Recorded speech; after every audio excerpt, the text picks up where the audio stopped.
제가 목회를 하면서 가장 기쁜 것 중에 하나는 성도님들이 그리스도 안에서 성장하실 때입니다.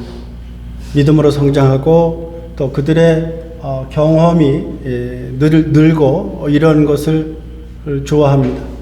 제가 애리조나에서 목회를 했을 때 한글 학교를 몇 년 했었습니다.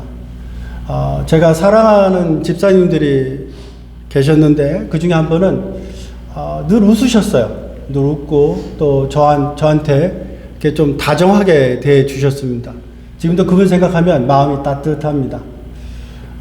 제가 이제 한글 학교를 하면서 이제 학생들을 가르치고 군인들도 가르치고 이렇게 했는데 하루는 그 집사님이 저한테 오셔서 이렇게 말합니다. 목사님, 왜요? 그랬더니 그분이 말하기를 목사님 사실 저 한글로를 몰라요. 그러시더라고요. 저는 그분이 운전을 하시길래 당연히 시험도 보셨을 거고 뭐 영어로도 시험을 보니까 한글은 당연히 아실 수 있지 않나 이렇게 생각을 했습니다. 근데 영어도 모르고 한글도 읽을 줄 모르는데요. 그래서 저한테 오셔가지고 목사님 저한테 한글 좀 가르쳐 주셨으면 좋겠어요 라고 말씀을 하더라고요. 그래서 제가 그분에게 1:1로 한글을 가르쳐 드렸습니다. 가나다라, 마바사, 아자차카, 타파 가르쳐 드렸어요. 그렇게 몇 달을 했는데 원래 이제 말은 하실 줄 알잖아요. 말은 하실 줄 아니까 한글을 굉장히 빠르게 배우시더라고요. 사실 그분이 이렇게 말합니다. 목사님 사실 제가 찬송할 때 찬송가를 애워서 불렀습니다. 왜냐하면 알지 못하기 때문입니다. 그러면 길은 어떻게 글씨를 보고 가세요? 그랬더니 처음에는 길 이름을 모르니까 아무데나 막 간대요. 그렇게 몇 번 방황하다 보면 어디로 가야 되는지 알게 되고 그렇다고 그럽니다. 그러니까 그분이 모르는 길이 나오면 무조건 들어가요. 그래서 그 동네를 한 바퀴를 돕니다. 그리고 나옵니다. 저는 그분이 그 도시에 대해서 관심이 있고 흥미가 있어서 그런 줄 알았어요. 근데 그게 아니었어요. 당신은 글을 잘 모르시니까 그냥 자기의 경험으로 이제 도시들을, 거리들을 다 외워버리시는 거예요. 그래서 나중에 또 그 도시를 온다든지 그 길을 오면 잊어먹지 않으려고 그렇게 골목마다 혹은 도시마다 그렇게 다녔던 것이었습니다. 지금은 한글을 잘 아세요. 저한테도 가끔 메시지를 보내는데 아주 잘 보냅니다. 사실 저만 그분이 한글을 모르는 것을 알고 있었던 것은 아니고 그분과 아주 친했던 한두 분 정도는 그분이 한글을 모르시는 것을 아셨습니다. 근데 그분들께서 저한테 말씀하시더군요. 이렇게 목사님 이제 저한테 카톡을 보내주는데 제법입니다. 아주 잘 보냅니다. 라고 하는 이야기를 제가 들었습니다. 지금 이분은 어느 누구보다도 한글을 좋아하고 또 메시지를 보내는 것을 좋아합니다. 만약에 그분께서 그날 저에게 목사님 저에게 글을 좀 알려주셨으면 좋겠습니다 라고 말씀하지 않았다면 아마 그분은 지금까지도 한글을 모르고 살지 않으셨을까 싶은 생각이 듭니다. 오늘 우리가 만날 바디메어도 그런 선택의 순간에 있었습니다. 감추고 조용히 있을 수도 있었습니다. 근데 그는 소리를 질렀습니다. 그들이 여리고에 이르렀더니 46절에 보면은 예수께서 제자들과 허다한 무리와 함께 여리고에서 나가실 때 디모의 아들인 맹인 거지 바디메오가 길가에 앉았다가 이런 말을 듣습니다. 여리고에서 예루살렘으로 이제 오는 길이었어요. 근데 어디에 앉았냐면 길가에 앉았어요. 보통 거지들은요, 맹인들은요, 예루살렘에 갑니다.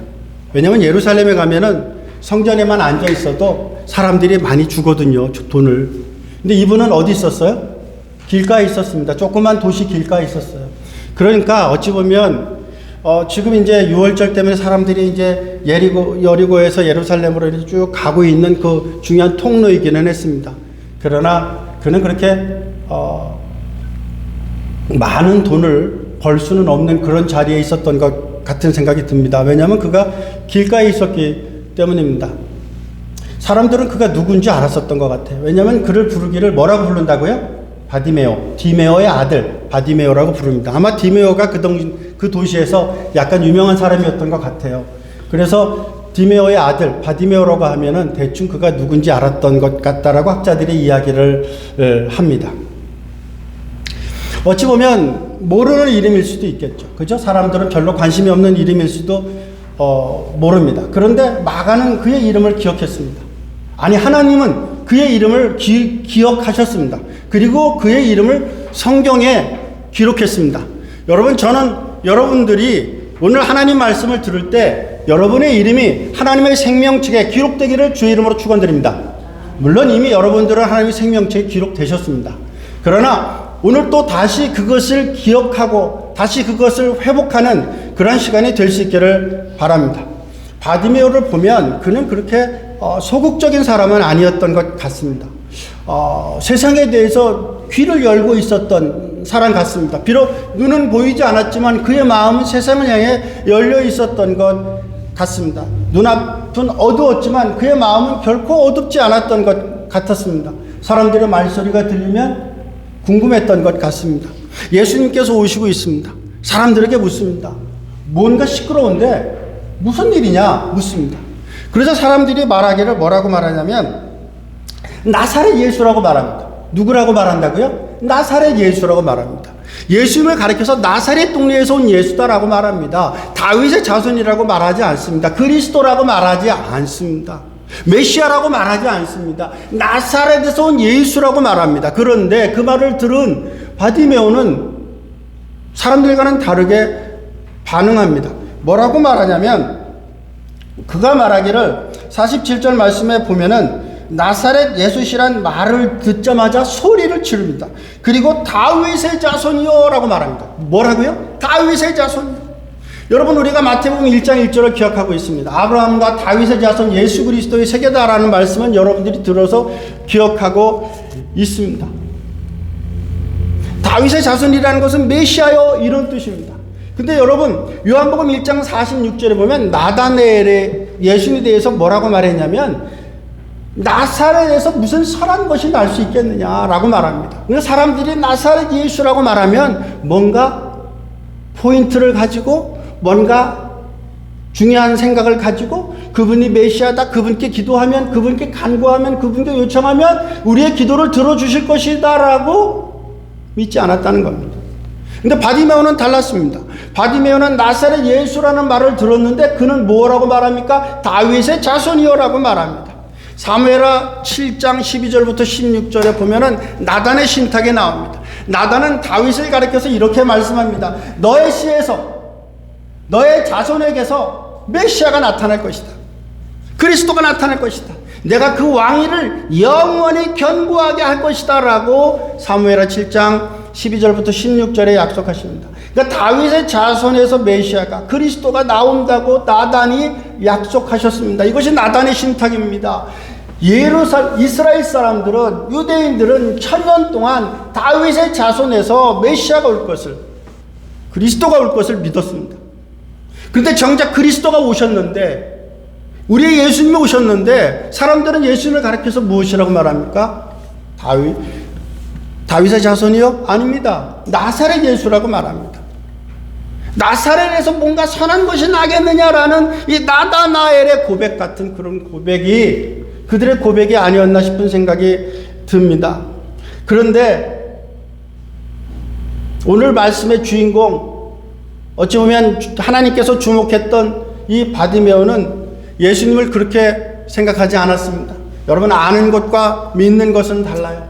아는 것은 우리에게 힘을 주지 못합니다. 그러나 믿는다면 그 믿음이 우리를 살리는 역사가 있을 줄로 믿습니다. 믿음의 기도는, 의인의 간구는 역사하는 힘이 많다고 말씀하셨습니다. 내가 산을 향하여 눈을 들리라. 나의 도움이 어디서 올꼬? 나의 도움이 천지를 지으신 여호와께서로다고 믿는다면 여러분들의 기도는 바디메오의 기도처럼 반드시 응답받는 역사가 있을 줄로 믿습니다. 다윗의 자손이 메시아라는 것을 사람들은 알았습니다. 율법학자도 알았습니다. 사두개인도 알았습니다. 서기관들도 알았습니다. 바리새인들도 알았습니다. 그런데 그들이 메시아이신 예수 그리스도를 눈앞에 본 그때 그들은 무엇이라고 말합니까? 저는 나사렛 예수라고 말합니다. 그리스도라고 말하지 않습니다. 당시 사람들은 앞을 못 보는 사람은 하나님께 벌을 받은 사람이다라고 말했습니다. 그러니까 그 당시는 아픈 것도 서러운데 사람들의 어떤 편견, 이것이 더 마음이 아팠습니다. 사람들의 무시, 그것이 더 마음이 아팠습니다. 사람들이 어찌 보면 그들을 바디메오를 부를 때 좋은 감정으로 불렀던 것이 아닐 겁니다. 기분 나쁜 혹은 멸시하는, 조롱하는 그런 마음으로, 그런 눈빛으로 보냈을 겁니다. 여러분들도 누가 여러분들을 부를 때, 여러분들을 볼 때 기쁜 마음으로 이렇게 눈을 마주치는 것과, 그죠? 안 좋은 마음으로 눈을 마주치는 건 어때요? 다르잖아요. 느낌이 다르잖아요. 그죠? 아마 바디메오는 보이지는 않았지만 사람들의 음성에 대해서 굉장히 센시티브 했을 것입니다. 그래서 사람들이 부를 때 좋은 뜻으로 불렀는지, 혹은 돈을 주려고 부르는지, 아니면 조롱하려고 부르는지 알았을지 모르겠습니다. 그런데 이 바디메오는 아픈 비록 못 봤습니다. 그래서 사람들이 버림받은 존재라고 생각했을지 모릅니다. 요한복음 9장에 보면 제자들이 날 때부터 맹인된 사람들을 가리켜서 이 사람이 맹인이 된 것은, 맹인으로서 난 것은 이 사람의 죄 때문입니까? 아니면 부모의 죄 때문입니까? 라고 물은 적도 있잖아요. 이처럼 사람들은 무언가 잘 보지 못하면 그 못 본 것이 그 사람의 죄 때문은 아닌가? 혹은 그 사람의 부모의 죄 때문은 아닌가? 라고 생각했습니다. 그런데 바디메오는 그렇게 생각하지 않았습니다. 사람들은 나를 버린 존재라고 생각할지 몰라도 우리의 하나님, 나의 하나님은 나를 결탄코 버리시지 않습니다. 나를 기억하십니다. 나를 주목하십니다라고 믿었다라는 겁니다. 하나님이 자신을 버리지 않았다고 믿었어요. 그래서 주님을 봤어요.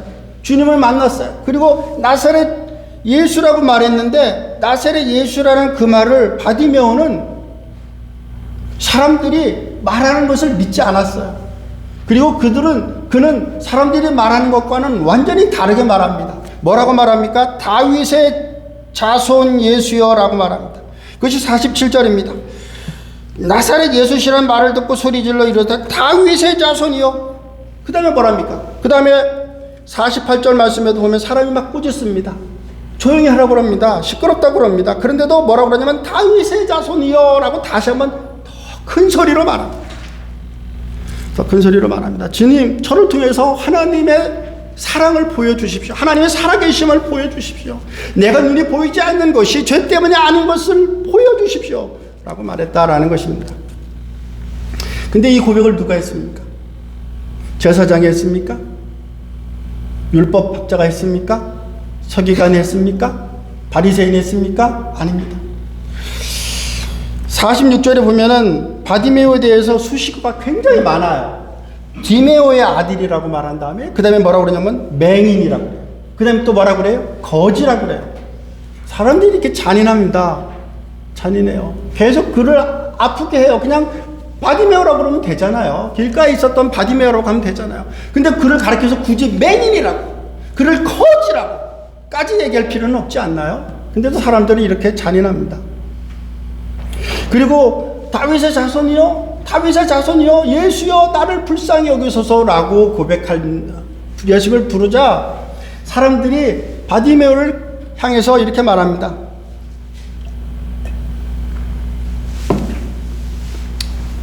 한 사람이 아닙니다. 48절 말씀에 보면 많은 사람이 꾸짖어 잠잠하라 하되, 많은 사람이 꾸짖어 잠잠하라 하되. 여러분, 한 사람만 꾸짖어도요 사람은요 실족하기 쉽습니다. 그렇지 않습니까? 한 사람만 마음을 아프게 해도 사람은 주눅들게 마련입니다. 그러니 이 바디메오를 향해서 많은 사람이 큰 소리로 리뷰하면서 책망하면서 했을 때 어떻게 했겠습니까? 주눅들 수 있었을 것입니다. 그런데 바디메오는 그러면 그럴수록 더 큰 소리로 소리를 질렀습니다.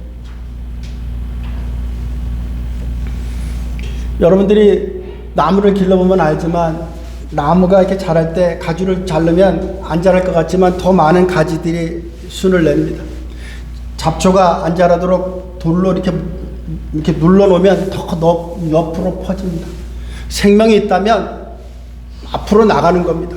주님께 나가는 것입니다.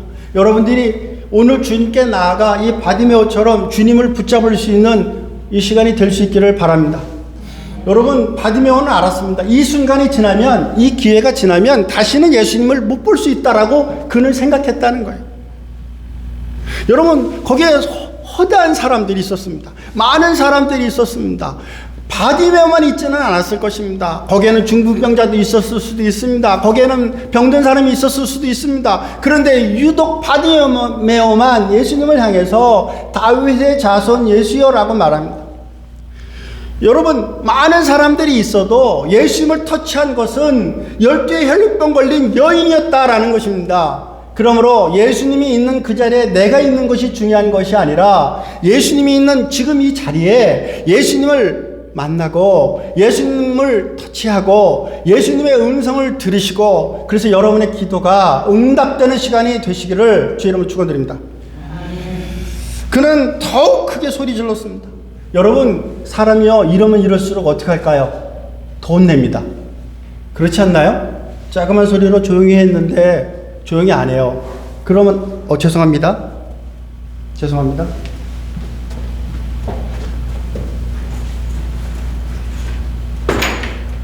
제가 아침에 일을 하도 많이 하다 보니까 충전을 안 했어요. 이 충전기를 눌러야 되는데.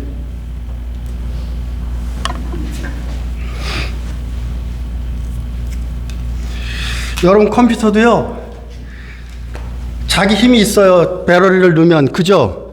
그래서 1시간 정도는 버팁니다. 그런데 1시간이 넘으면 어떻게 해요? 힘이 없어요. 우리도 마찬가지입니다. 주의 말씀을 들을 때 어찌 보면 몇 시간을 버틸 수 있을지 몰라요. 한 주간은 버틸 수 있을지 몰라요. 그러나 한 주간이 2주간이 되고 3주간이 되고 4주간이 되면 버티기 쉽지 않아요.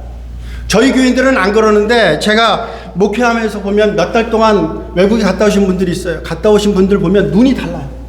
말씀을 들을 때 눈이 달라요. 그래서 저는 그분들이 다른 데를 가도 말씀을 듣고 예배를 드리기를 원하는데, 또 다른 데 가면 또 예배를 잘 안 드리시더라고요. 예배를 드리고 온다면 괜찮겠죠.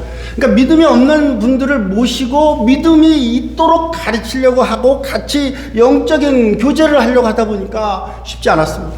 그래서 제가 알아요. 사람이 이렇게 누군가를 이렇게 책망하잖아요. 그러면 주눅 들어요. 그리고서는 삐져요. 그리고선 말 안 해요. 그런데 바디메오는 그렇게 하지 않았습니다. 그러면 그럴수록 더 큰 소리로 얘기했습니다. 누구에게 했나요? 사람들에게 했나요? 아닙니다. 주님께 했습니다.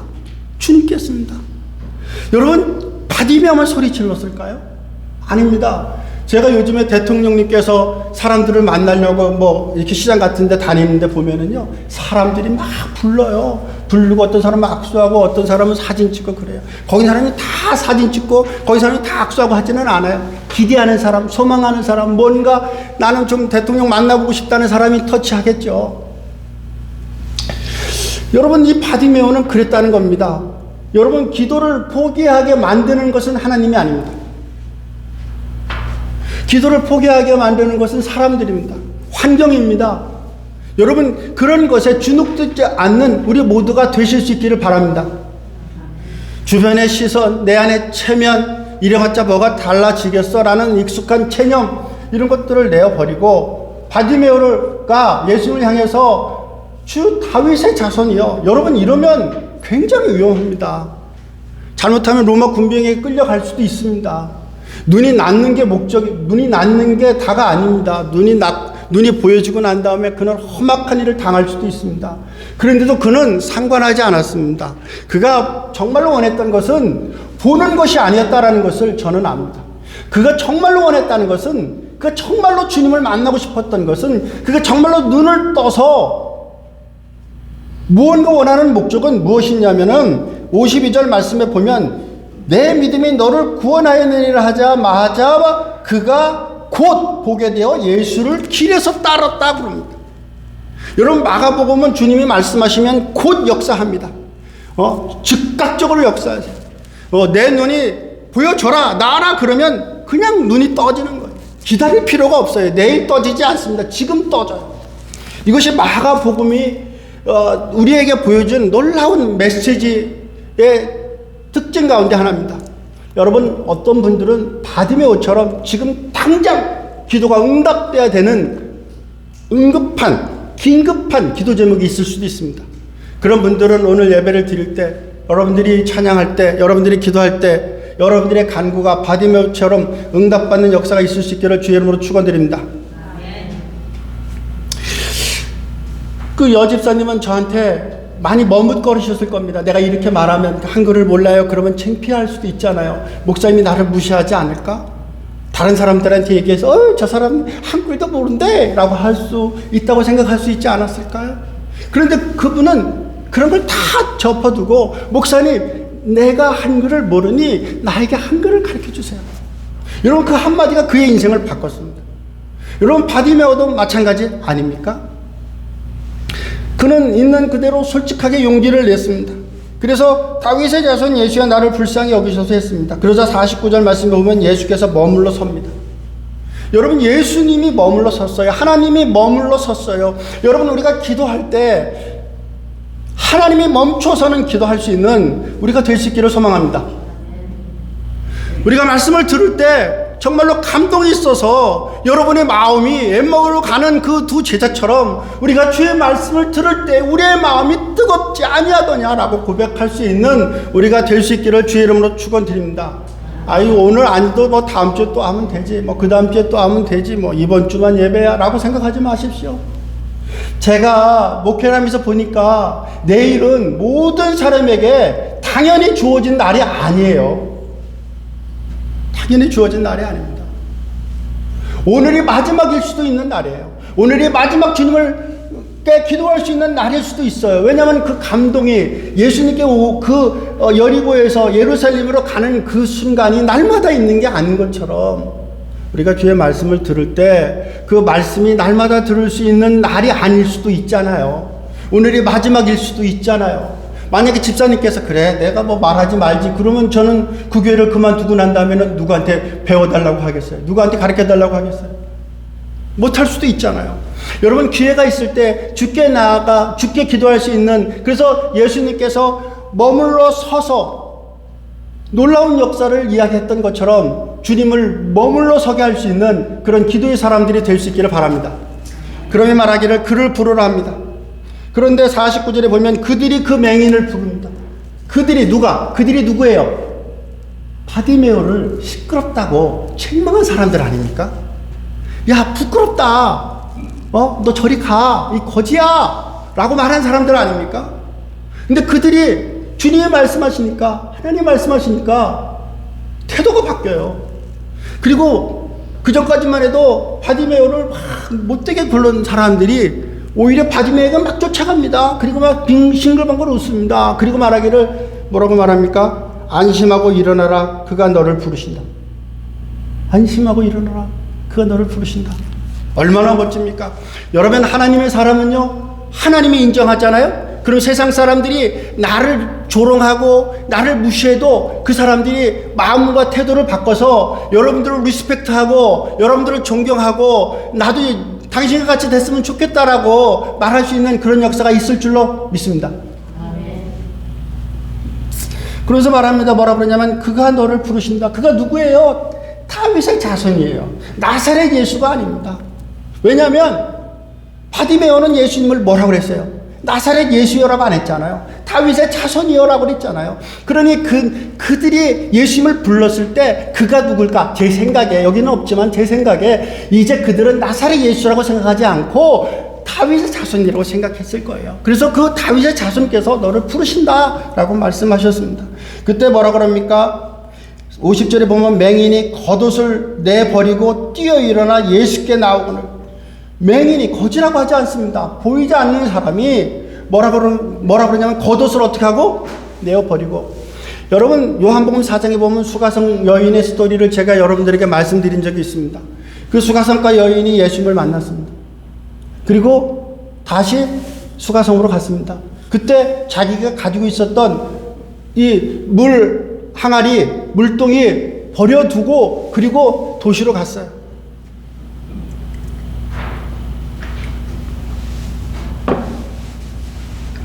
물동이는 싸구려가 아닙니다. 그 여인에게는 굉장히 귀한, 정말로 없어서는 안 될 그런 것이었습니다. 그런데 그걸 버려두고 갔단 말이에요. 왜냐하면 주님을 만나면 내가 중요하게 생각했던 것들이 중요하게 여겨지지 않는 거예요. 출애굽기 22장과 신명기 24장에 보면은 겉옷에 대해서 나와요. 여러분, 이 가난한 사람들이 입는 겉옷은 이스라엘은 저녁엔 춥거든요. 이불이에요. 이불. 그래서 그것을 담보 삼지 말라고 말합니다. 왜냐하면 그 겉옷을 담보 삼으면 그 사람이 저녁 때 어떻게 돼요? 춥잖아요. 잘못하면 얼어 죽을 수 있잖아요. 그래서 율법으로 출애굽기 22장과 신명기 24장에는 겉옷을 담보로 삼지 말아라라고 말합니다. 그만큼 가난한 사람들에게 있어서 이 겉옷은 굉장히 중요한 것입니다.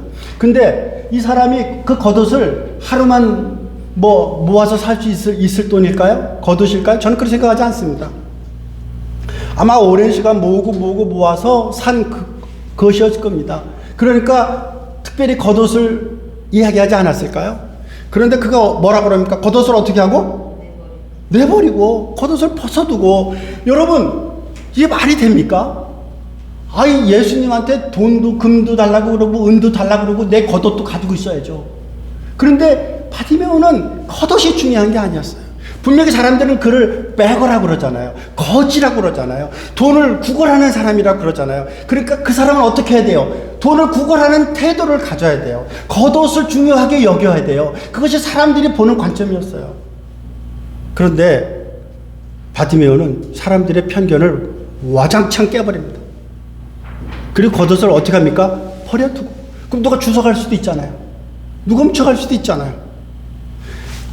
자기는 겉옷이 어떻게 생긴지 모르잖아요. 자기 겉옷이 있지만. 누가 슬그머니 가져가도 눈 뜨면은 그 겉옷인데 어떻게 알겠어요? 사과를 하지 않습니다. 주님께 나아갑니다. 주님께 뛰어갑니다. 여러분들이 하나님께서 네 기도 제목이 무엇이냐 물을 때 바디메오처럼 수가상 여인처럼 레디 되셨습니까? 라고 이 시간 여러분들에게 묻고 싶습니다. 바디메오는 자기가 정말로 중요한 것이 무엇인지 알았던 것 같아요. 구원받기를 원했던 것입니다. 예수님을 만나서 그의 삶이 구원받기를 원했던 것입니다. 그리고 그의 영혼이 구원받기를 원했던 것입니다. 그는 말합니다. 다윗의 자손이여 47절에도 나를 불쌍히 여겨주세요. 48절에도 나를 불쌍히 여겨주세요. 그가 다른 거 한 거 없어요. 주님, 나를 불쌍히 여겨주세요. 나를 불쌍히 여겨주세요. 예수님께 자비를 구했습니다. 이 한마디가 전부였습니다. 여러분, 오늘 이 자리에 무엇을 구하러 오셨습니까? 바디메오처럼 나를 불쌍히 여기소서 하는 그런 기도가 우리 모두의 기도 제목일 수 있기를 소망합니다. 그의 간절함과 그의 진실함이 있었기에 예수님은 멈췄습니다.